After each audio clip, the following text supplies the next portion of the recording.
I'm Carrie Toth. I'd like to tell you a little bit about how my students play the game spoons, cucharas, when we work on a unit together. So what you're going to see are my students playing with a deck of cards that I made by printing out all of the cards in the packet. I cut each card out separately and then I ran it through my personal laminator. I love having that little personal laminator in the classroom because it's so unwieldy to use those giant sheets that they have in the learning center here. And so my little personal one does an 8.5 by 11 sheet, and then I cut out each card, and it made kind of a hard deck. I also used cardstock because if I don't print on cardstock, sometimes they can read through the back side of the cards. In this game, it doesn't matter as much, but I do like to use cardstock for those occasions anyway. So we printed out the cards. My homeroom helped me cut them out, which is nice if you can enlist the help of your homeroom or study hall students or even your own children, child labor. As long as you don't work them more than 8 hours a day, I think it's okay legally. And then each table in my room had a set of cards. So they had a pile of cards, and each deck has 4 sets of 4. So the sets of 4 are not identical cards. When you play spoons with a regular deck of cards, you normally are looking for 4 2s or 4 8s, and that's not the case here. What I want them to do is find the theme of the cards and then try and match the whole theme. So in this example that you're going to see on the video, they were matching types of waste vocabulary. So organic material was one theme, and it might say that a banana peel is organic material. And then it might say that an eggshell is organic material. So they were looking to find that all of the 4 things that had organic material. Or packaging, el embalaje. The packaging of my cereal is compostable, or the packaging of my cookies is non-recyclable. So they're just looking to find the theme. When the kids sit in their circle, and I'm going to let you watch them play in just a minute, because I'm very visual, and so somebody telling me what to do in a card game doesn't help me nearly as much as seeing it played.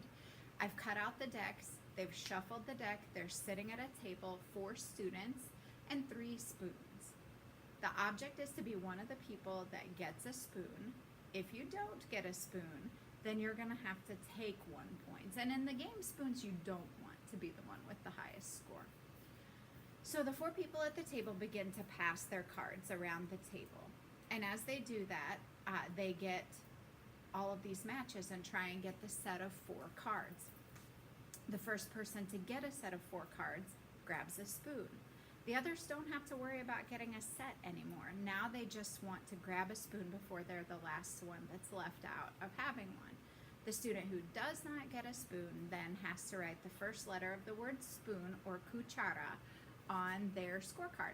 And the loser, I guess, of the game is the one who spells out the entire word cuchara first. So let me let you watch the students play.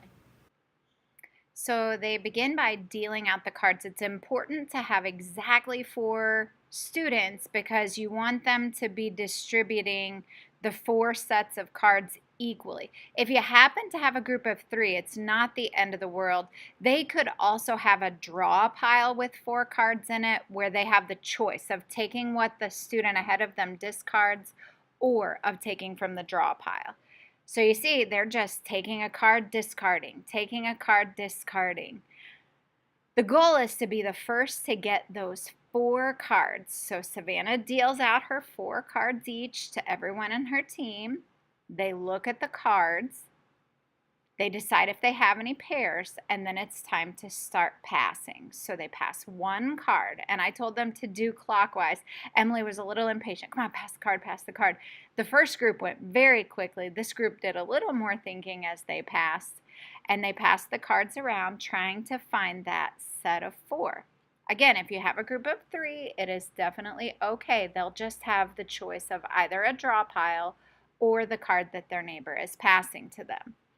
Sometimes it doesn't take very long at all to get that set. Several times I played with one group so that they would have a group of 4. And sometimes I would get 2, and then I was just looking for 2 more cards, but other times I wasn't. It's a really fun game. and I encourage you to give cucharas a try.